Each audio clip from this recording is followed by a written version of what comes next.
Eu quero convidar você que possa abrir a sua Bíblia em Atos, no capítulo de número 9. O texto diz assim: Saulo, respirando ainda ameaças e morte contra os discípulos do Senhor, dirigiu-se ao sumo sacerdote e lhe pediu cartas para as sinagogas de Damasco, a fim de que, caso achasse alguns que eram do caminho, assim homens como mulheres, os levassem preso para Jerusalém. Seguindo ele estrada fora, ao aproximar-se de Damasco, subitamente uma luz do céu brilhou ao seu redor, e caindo por terra, ouviu uma voz que dizia: Saulo, Saulo, por que me persegues? Ele respondeu, e ele perguntou: quem és tu, Senhor? E a resposta foi: eu sou Jesus a quem tu persegues. O versículo de número 6, o texto diz: mas levanta-te e entra na cidade, onde te dirão o que te convém fazer. Os seus companheiros de viagem pararam emudecidos, ouvindo a voz, não vendo contudo ninguém. Então se levantou Saulo da terra, e abrindo os olhos nada podia ver, e guiando pela mão levaram-no para Damasco. Esteve 3 dias sem ver, durante os quais nada comeu nem bebeu. Ora, havia em Damasco um discípulo chamado Ananias. Disse-lhe o Senhor numa visão: Ananias, ao que respondeu: eis-me aqui, Senhor. Deus e Pai, fala conosco, é o que eu te peço no nome de Jesus, e aos que creem digam amém e amém. Nós temos falado a respeito de um nome que mexe, que deveria de mexer com a nossa estrutura, que tem um poder de mexer com a nossa estrutura. Ninguém, exatamente ninguém que teve um encontro com Jesus saiu da mesma maneira. Nós vamos ver alguns personagens. Nós vamos ver que essas pessoas, ao terem contato com Cristo, elas foram de alguma forma modificadas. E nós estamos falando de Saulo, lá no capítulo 9, a partir do versículo de número 1. E é claro que ele repete o seu testemunho, aquilo que ele viveu durante algumas vezes. Dentre as vezes que ele repete o seu testemunho, nós vamos observar que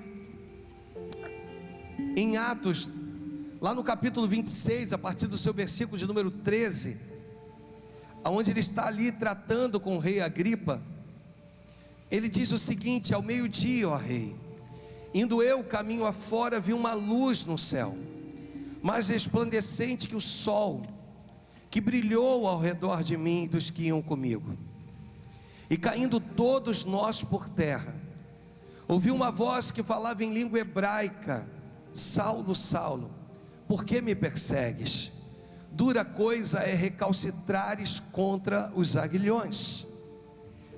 E esse texto então, ele vem falando poderosamente comigo, de uma forma bem significativa, de uma voz tão poderosa. Nós vamos ver que, na verdade, o apóstolo Paulo transpirava ameaças. Saulo de Tarso. Nós entendemos que não houve uma modificação de Saulo para Tarso, como alguns pregadores insistem em dizer, como se ele tivesse o seu nome modificado.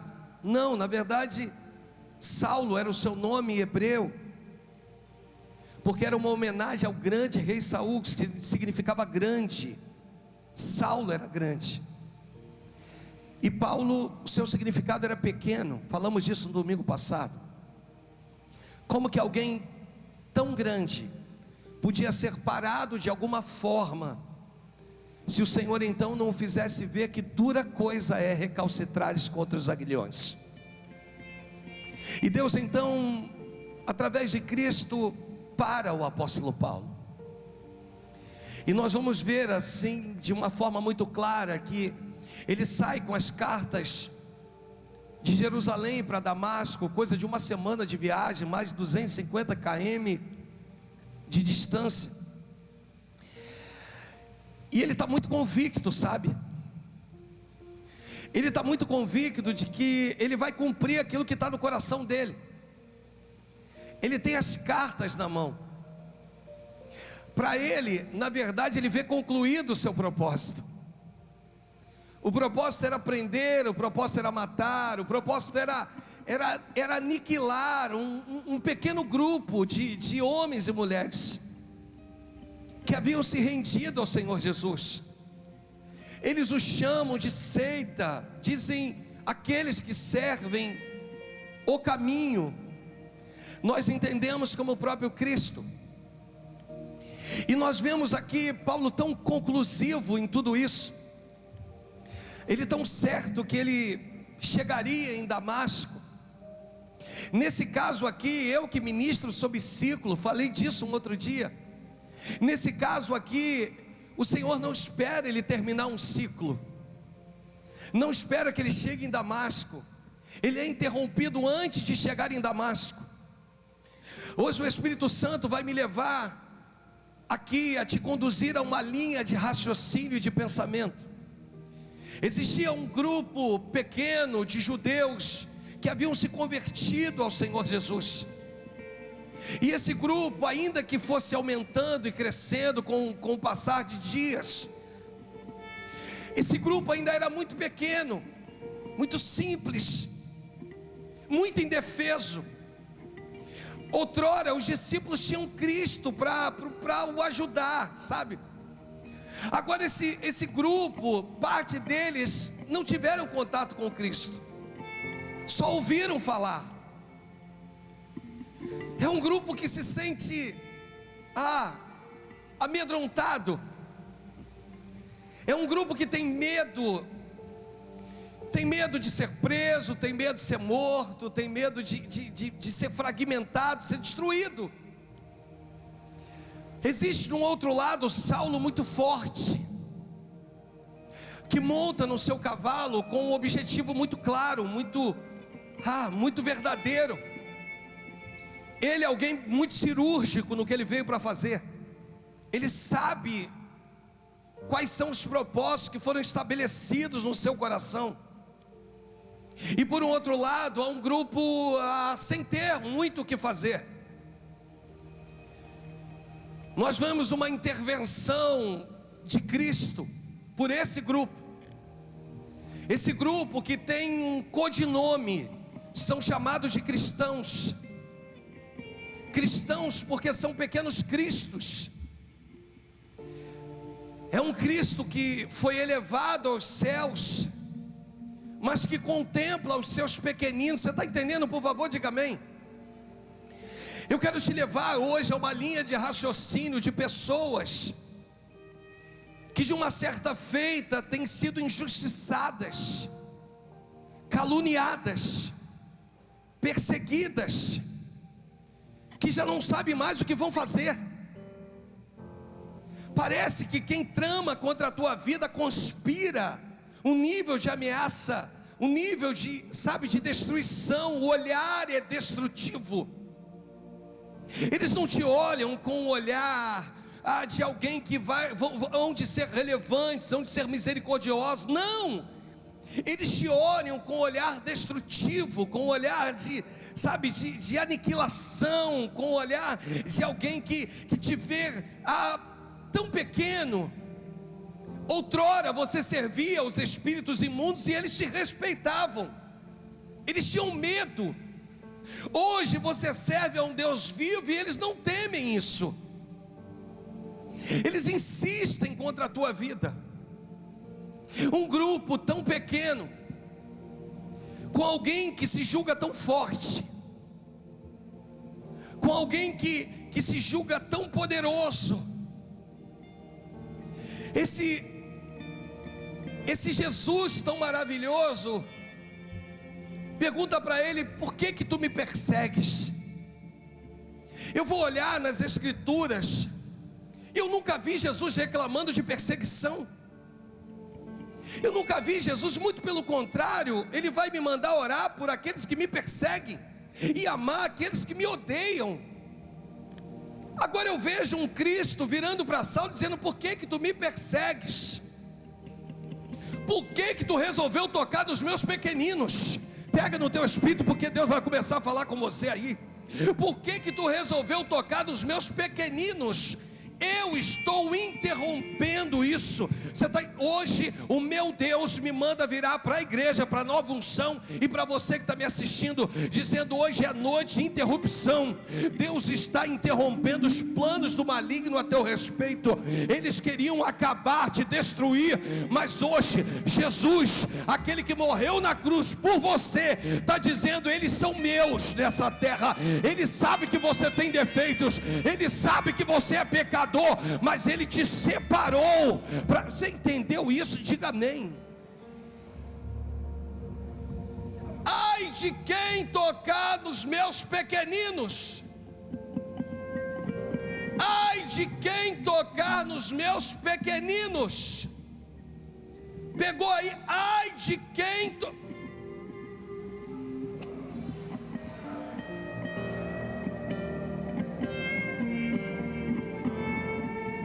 Jesus vai lá e interrompe ele.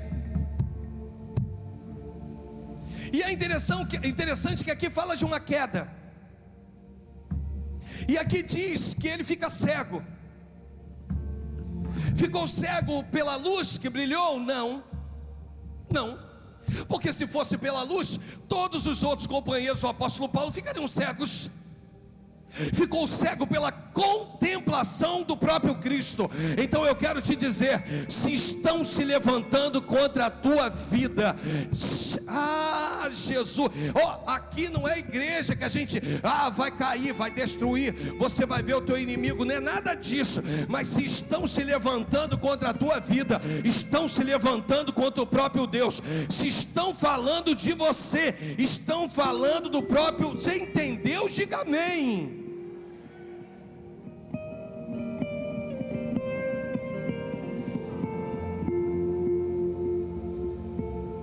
O que houve que tu decidiu persegui-los? Quem és tu, Senhor? Eu sou Jesus, aquele que nunca fiz mal a ninguém, sempre fiz o bem, morri por você, fui crucificado por você, e agora, Paulo, você quer me crucificar de novo? Que negócio é esse? Que coisa é essa?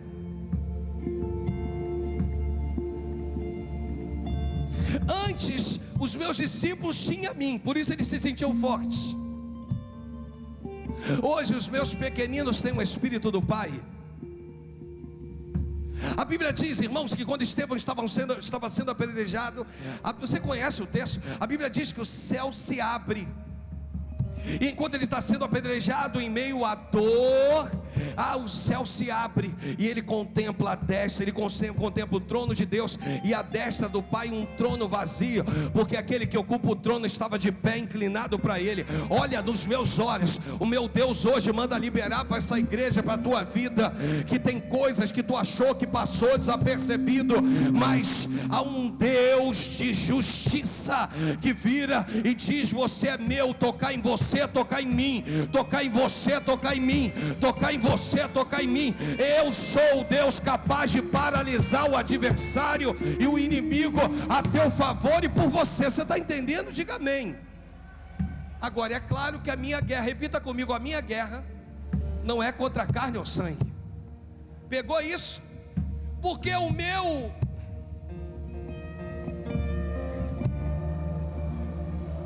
meu senso de justiça é terrível. Quando eu pego o meu senso de justiça, é terrível isso. Eu olho só que Deus não trabalha no meu senso de justiça. Então entenda bem, ele interrompe Saulo. Você entendeu aí? Ele interrompeu Saulo. Diga assim: Saulo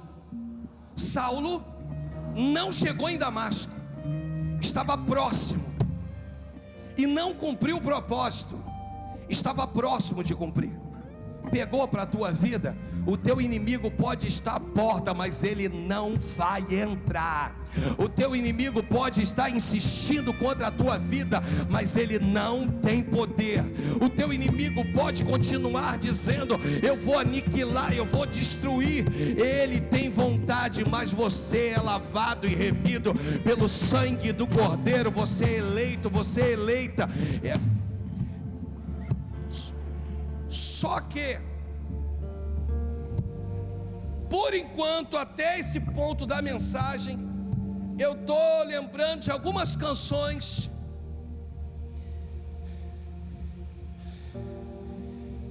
que é muito comum cantar no meio macho pentecostal. Teu inimigo vai cair, você vai ver ele se prostrar, você vai ver ele ser destruído. Esse é o meu senso de justiça. Por isso que essas canções fazem tanto sucesso. Tem uma canção, um pedacinho que eu não vou cantar. Quem te viu passar na prova e não te ajudou, quando vê você na bênção, vão se arrepender. Vai estar entre a plateia e você no palco. Aqui olha, pois isso é lindo, mas é para crente menino. Crente menino, menina.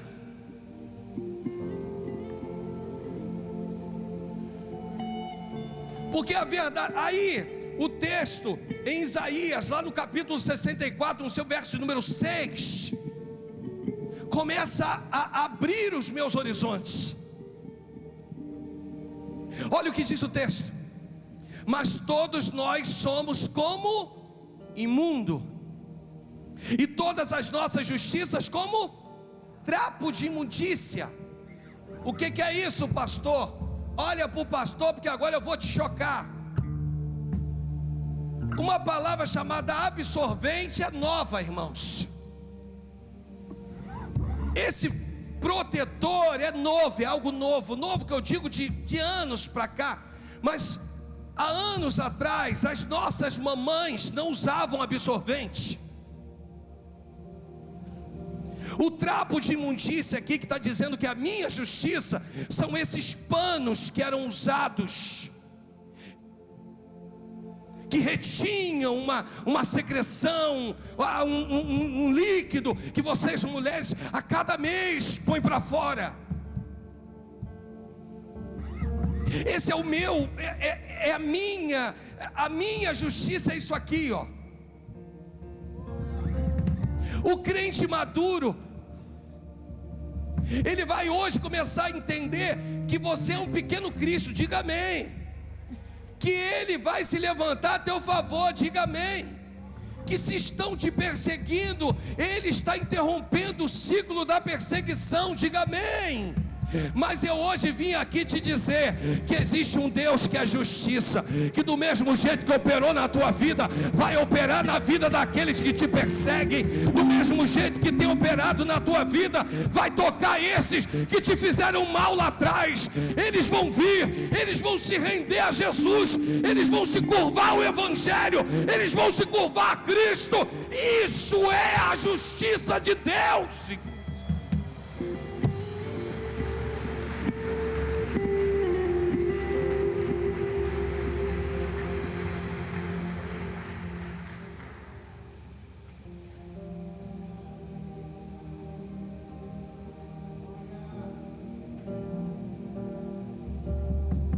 Mas todos nós somos como imundo, e todas as nossas justiças como trapo de imundícia, e todos nós murchamos como a folha, e as nossas iniquidades como um vento nos arrebatam. Olha para mim. Normalmente um culto de evangelismo não se traz uma palavra dessa maneira aqui. Nós pastores ficamos preocupados em trazer uma palavra um pouco mais leve, um pouco mais solta, para que você volte. Mas eu entendo se que aquele que te chamou foi o Pai, Ele vai começar a te preparar para receber um alimento sólido. Você está entendendo? Diga amém.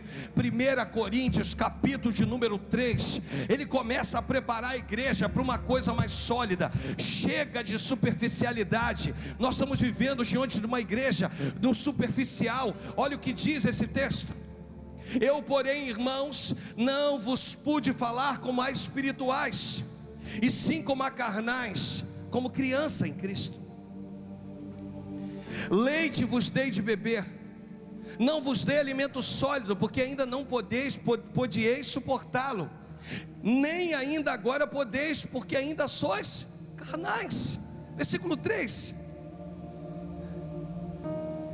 porquanto, havendo entre vós ciúmes, contendas, não é assim que sois carnais, e andais segundo o homem. Muda para a Nova Tradução desse texto, para a gente pegar aqui e o Espírito falar conosco. Versículo 1 na Nova Tradução: na verdade, irmãos, eu não posso falar com vocês como costumo fazer com as pessoas que têm o Espírito de Deus.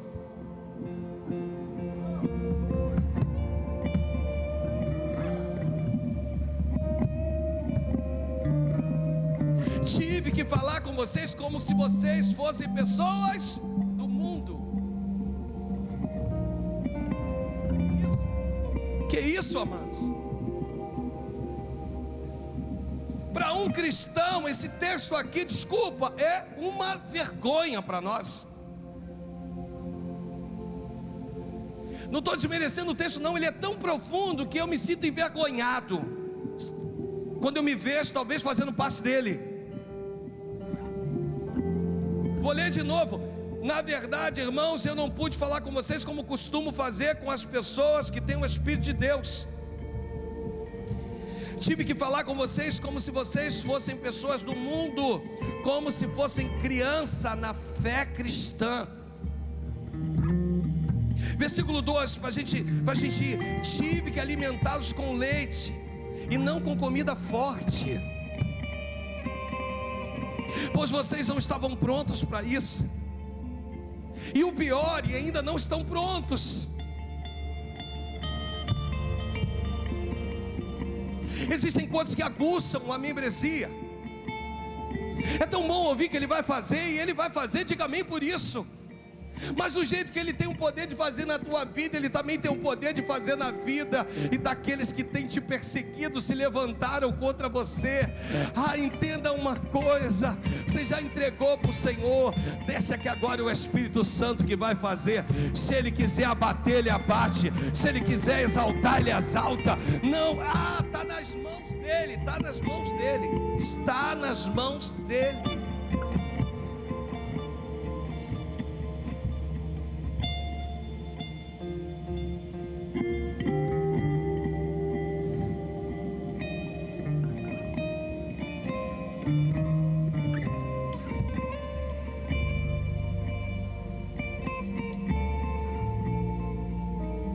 Volta lá ao versículo 13 do capítulo.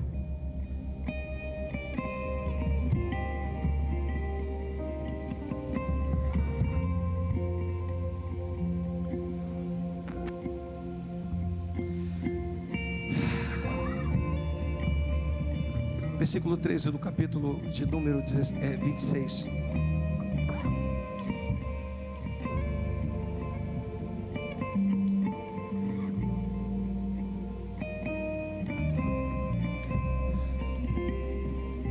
Coloca na versão da RA.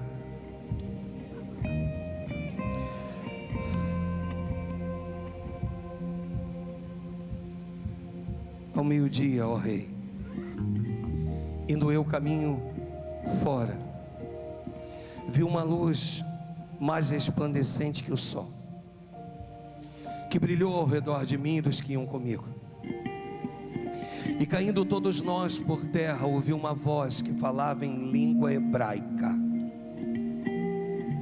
Eles falavam em aramaico. Saulo falava em aramaico e hebraico. Por isso que eles não conseguem entender o que a voz dizia, porque Jesus fala em hebraico com ele. Só ele falava em hebraico, só ele entendeu. E aí aqui diz para ele: dura coisa é recalcitrares contra os aguilhões. Eu vou voltar aqui nos aguilhões, mas dá prosseguimento, que eu quero terminar com isso. Então eu perguntei: quem és tu, Senhor? Que o Senhor me respondeu: eu sou Jesus, a quem tu persegues. Mas levanta-te e firma-te sobre os pés. Volta lá para o capítulo 9, pega lá a partir do versículo de número 7, Mateus. Depois eu volto para o 26 e concluo. Isso. Os seus companheiros de viagem pararam emudecidos, ouvindo a voz, não vendo contudo ninguém. Então se levantou Saulo e, abrindo os olhos, nada podia ver, e guiando pela mão, levantaram-no para Damasco. Esteve 3 dias sem ver, durante os quais não comeu, nada comeu e nem bebeu. Aí esse texto fala de um homem chamado Ananias. O Espírito me deu essa revelação hoje, estudando em casa, irmãos. O texto diz: ora, havia em Damasco um discípulo chamado Ananias. Repita comigo: Ananias, discípulo de Jesus. Disse o Senhor numa visão. Repita comigo: disse o Senhor numa. Ananias tem uma visão, Mauro. E na visão Jesus vira para ele e diz: olha, eu quero que você vá lá na rua direita, porque lá tem um homem chamado Saulo, e eu quero que você possa impor as mãos sobre ele, e eu quero que, orando por ele, ele possa restabelecer a visão e seja cheio do Espírito Santo. Pega no teu espírito aí o que Deus me deu e que vai te dar agora. Deus nunca há de te dar uma visão para você mesmo. Ele recebe uma visão para restabelecer uma outra visão. Isso é apostólico, pode pegar no teu espírito. Ele recebe uma visão para restabelecer uma outra visão. Deus quer dar visões que possam restabelecer visões. Deus não quer te dar algo para você. Ele não te deu um dom para você. Ele não tem feito algo para você. Ele quer te dar visão para restabelecer visões. Ele quer te dar uma visão para que você possa tocar e dizer: restabeleça a tua visão. Deus está ungindo a todos nós com uma visão de restabelecer. Você pegou no teu espírito, bate palma para Ele.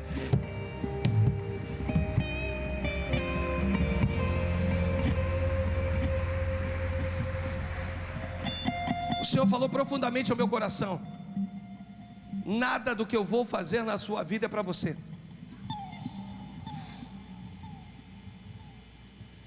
Quer prosperar? Ele não vai te prosperar para você. Ele vai te prosperar para o reino e para abençoar outras pessoas. Hoje, Deus levanta Ananias. Ele daqui a pouco vai dar uma retrucada, porque ele tinha medo de Saulo, Paulo, que é a mesma coisa, perdão, o merma, bem carioca. Eu não quero falar sobre isso não, eu quero dizer que Jesus dá a ele uma visão. Daqui a pouco Paulo vai ter um sonho,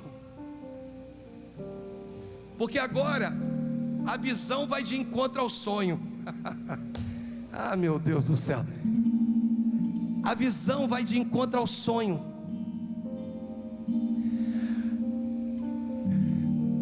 Mas a visão de Ananias é de restabelecer visão.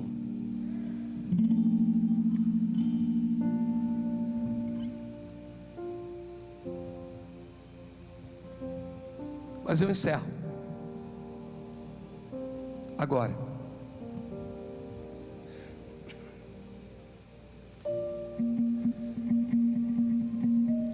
Em Atos, lá no capítulo 26, agora sim, Mateus.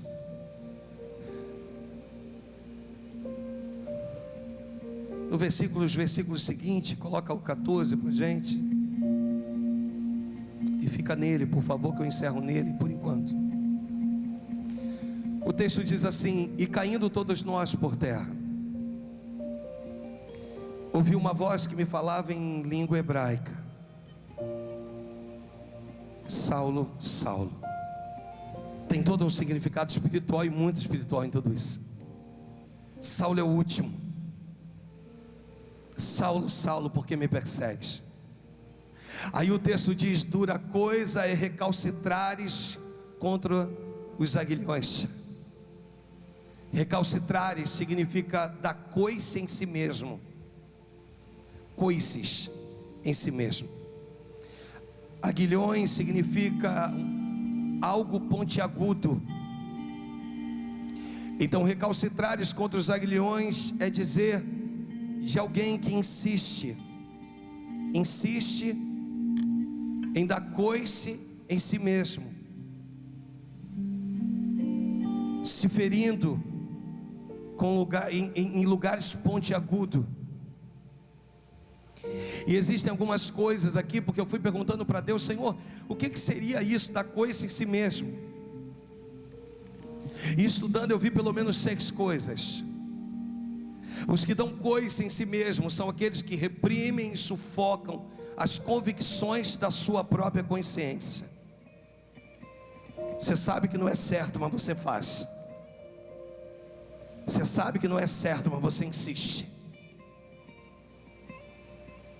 Segunda coisa, e aqui eu vou ler as 6. Os que se rebelam contra as leis das verdades de Deus. Vou prosseguir. Terceira coisa, que lutam contra a sua providência. Deus quer agir e essa pessoa está dizendo: eu não quero, ainda dificulta. Quarta, que se opõe contra os seus ministros. Olha nos meus olhos. Esse aqui não é o melhor lugar do mundo. Antes de você se opor contra os seus ministros, é melhor pedir a sua carta, porque eu não quero te ver recalcitrando contra os aguilhões. As más conversações corrompem os bons costumes. 5, aqueles que se revoltam com a correção. 6, os que ficam irados com a repreensão. Esses dão coices nos aguilhões e terão muito a responder. Dura coisa é. E para finalizar essa mensagem, talvez para não terminar de uma forma tão dura, tão difícil, eu fico com o Êxodo lá no capítulo 33, no seu verso de número 3.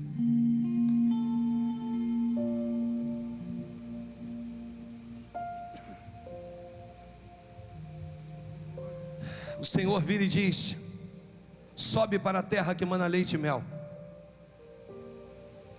Eu não subirei no meio de ti,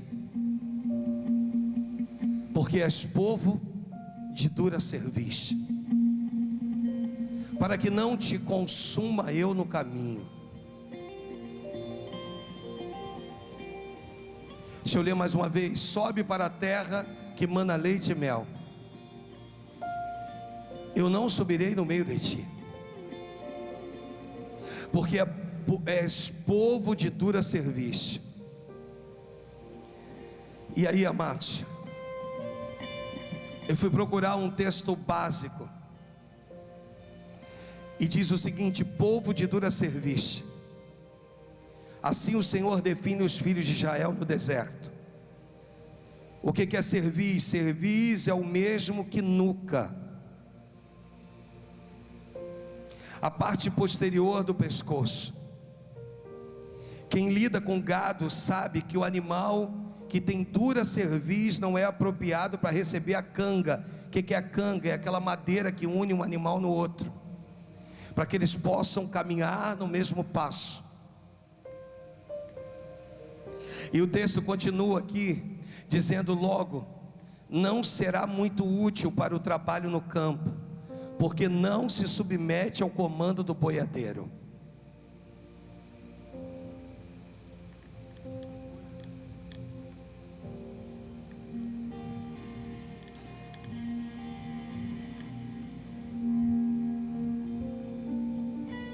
Para que a terra prometida se Ele não for comigo? Para que a bênção se Ele não estiver comigo?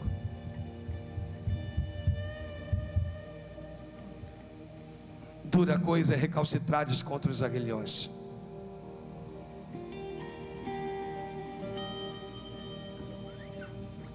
Jesus vira e diz: Saulo, Saulo, por que tu me persegues? É uma voz, repita comigo, é uma voz tão dura, de um nome tão doce.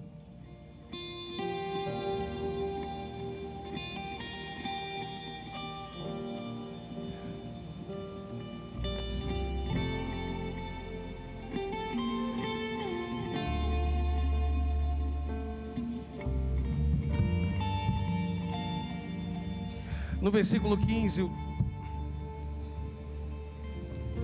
então eu perguntei: quem és tu, Senhor? Ao que o Senhor respondeu: eu sou Jesus a quem tu persegues.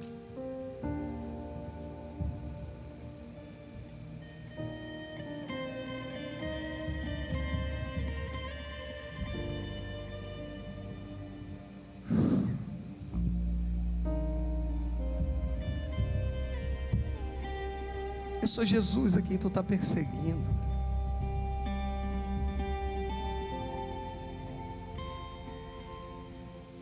Você percebe que às vezes eu posso estar dentro da igreja perseguindo a Jesus, que eu posso estar dentro da igreja e completamente fora dos padrões, dos ensinos dados por Ele.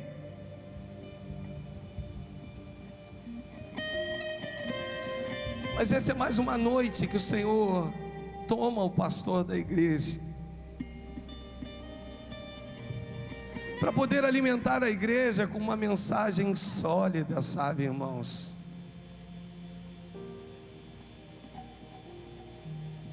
Mensagem sólida para crente é Romanos 8:31. Para quem acha que só vai ter vitória, vitória, vitória, vitória, vitória, Romanos 8:31. Que diremos, pois, à vista destas coisas?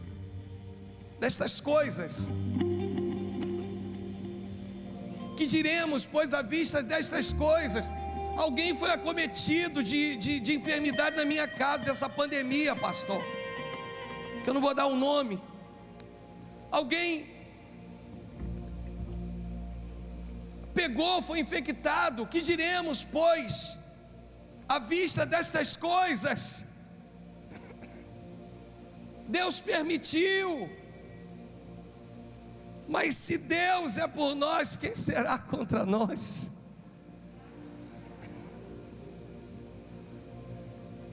Está contigo?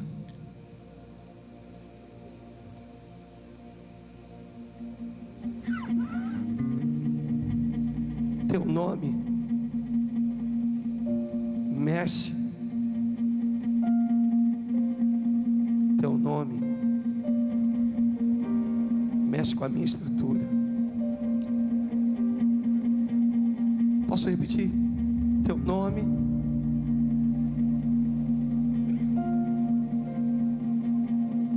você pode repetir isso aí? Teu nome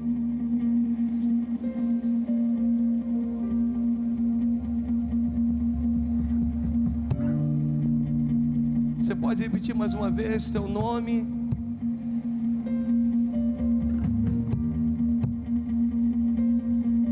não pode sair daqui do mesmo jeito que você entrou.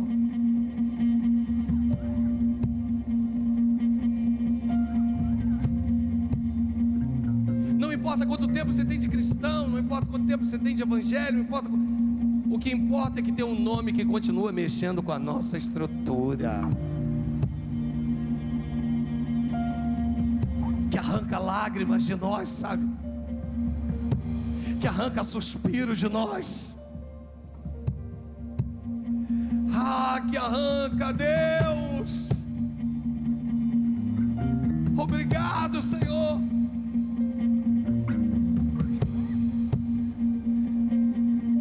Que precisa continuar mexendo com a tua estrutura, com a minha estrutura todos os dias. teu lado, vira para essa pessoa e diz assim: não tenha medo não.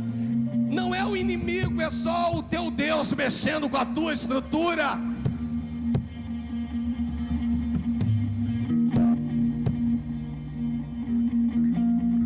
Você entendeu?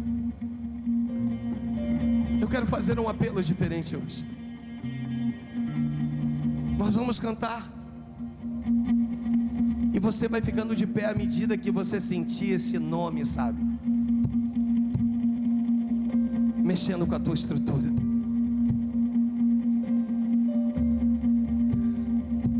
A canção não mudou, guardei azeite